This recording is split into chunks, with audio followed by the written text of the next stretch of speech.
Minister, I believe there's an amendment proposed to the motion in the name of the Minister for Health, so I call on you to move that amendment. There is an amendment. I move that amendment. Thank you. 10 minutes, Minister.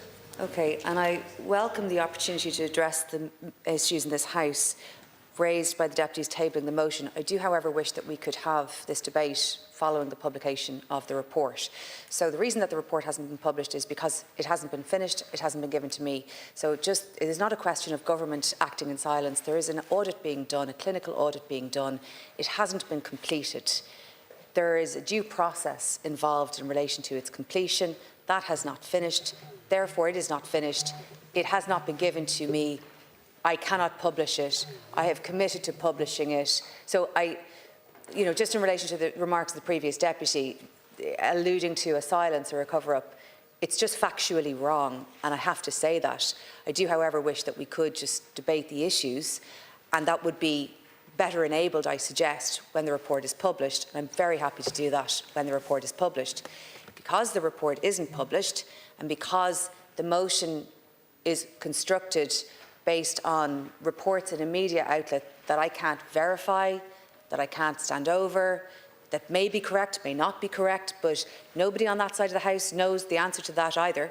You don't know whether the facts that you have asserted in this House are accurate. They may be, and we will see that when the report is published, absolutely. But it's also possible that they are not, or that there are other things going on. And I just need to be careful about, given the seriousness of the issues, which absolutely everybody would agree with, that we handle that in an appropriate way going forward. So I'm very happy to have this debate based on the report when it's published, absolutely, because it's so serious and so important. But I have to move an amendment to the motion because the motion contains details that I can't stand over factually. I don't want to do that, but I don't have any alternative in relation to that. That is a procedural point, but for example, were it to be the case that deputies would say, the government voted against our important thing on spinal, that just wouldn't be correct, just wouldn't be procedurally or ethically correct. This is a debate that we should have, but I would like to have it when the report is complete and published, and I'd welcome that opportunity again. As I've said, I will insist on the report being published in full, save for the personal details. And I'm also very conscious that it is an audit in respect of a portion of time, and I'm very aware that the report may, that it may be important to do something further. But again, I'd like to reserve my own judgment on that until I actually have an opportunity to see the report. And I hope that that's a fair reflection of the procedural element that we look at this evening. I do want to say we've had a number of hours of debate on these very important issues, which I welcome. I do want to say that I think that by far the most important contribution to this issue over many years is that of my Fine Gael colleague, Deputy Brian Brennan. And I support other deputies when they say that it was a very significant contribution. I will not forget it. I don't think anybody here will forget it. But it speaks to the complete humanity of the experience of families impacted in this way. The complete humanity of the decisions that are given to families, or the complete humanity that is caught up in the diagnoses and treatment options.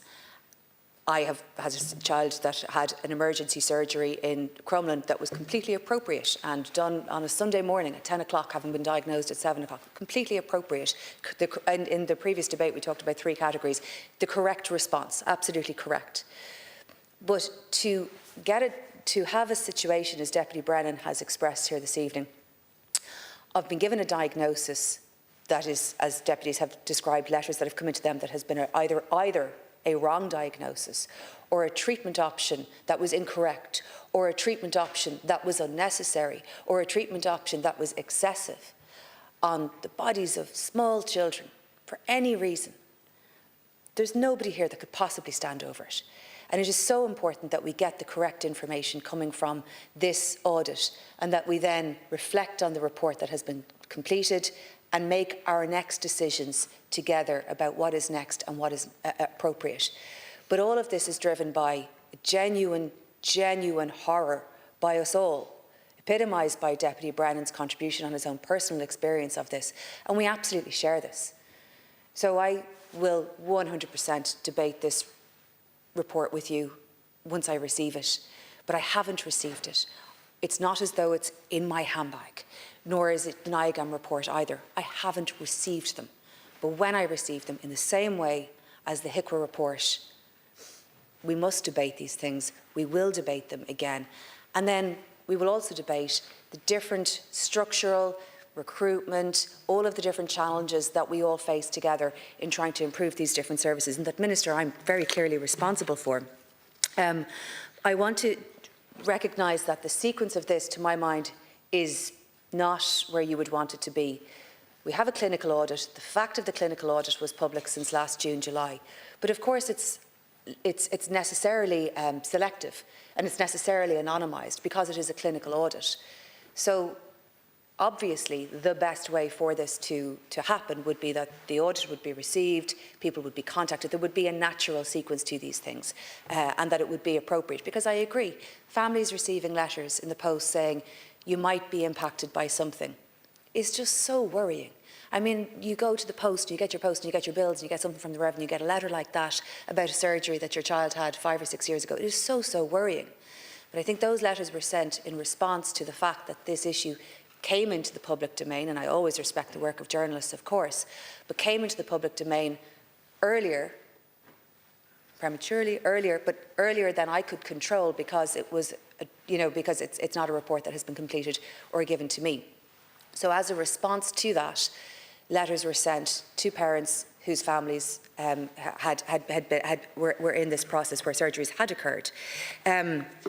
So just very quickly, the clinical audit was to assess whether the indications and threshold used to select patients with DDH for pelvic I'm so bad at the pronunciation, for pelvic procedures were in keeping with international standards of practice over a 3-year period between 2021 and 2023. The clinical audit was completed on a random and anonymised sample of patients aged 1 to 7 years who had those procedures from 2021 to 2023, both in CHI and in CAPA. The purpose of the audit, and this is really important, is to assess whether the indications and thresholds used to select patients were in keeping with international standards. And let us see what that report says. The audit process is now in the final stages, and of course, as I've said, it will be published. The audit process, I am told, is at an advanced stage. Feedback on the draft report has been received by the expert who is authoring it and who is reviewing, and that is being reviewed. In the meantime, and this is important, as a patient safety precaution, as I know some deputies are aware, but for others, a single cross-site pre-operative decision-making process for any planned DDH surgery in CHI and in CAPA has been implemented, and all of the cases are being reviewed before any decision for surgery is made by clinicians from CHI Crumlin, Temple Street and CAPA, and that MDT process, that multidisciplinary process, commenced in the first week of March 2025. An action plan is currently being drafted, and that plan includes the identification of groups of patients who may not in fact be included in the audit samples, but who may be impacted. And again, please allow me to come back to deputies once I've received the report and had the opportunity to understand what that means, what that looks like. And I'm very happy, for example, to immediately meet the health spokespeople and work through how we might best address that, because I know you've been contacted by loads of people, as I have, and I know that they're worried, and I know that they don't know if they were included in the audit or they were outside the period, and I know that they don't know what has happened and how best to address it. But I am here to try to do that with you and ask you to do it with me, but I cannot do it procedurally. It would be so wrong of me to come in and speak about a report that I haven't received. And it would be, I think you would rightly criticise me for that. So can we do this again once I've actually received both that report and the NIAGAM report?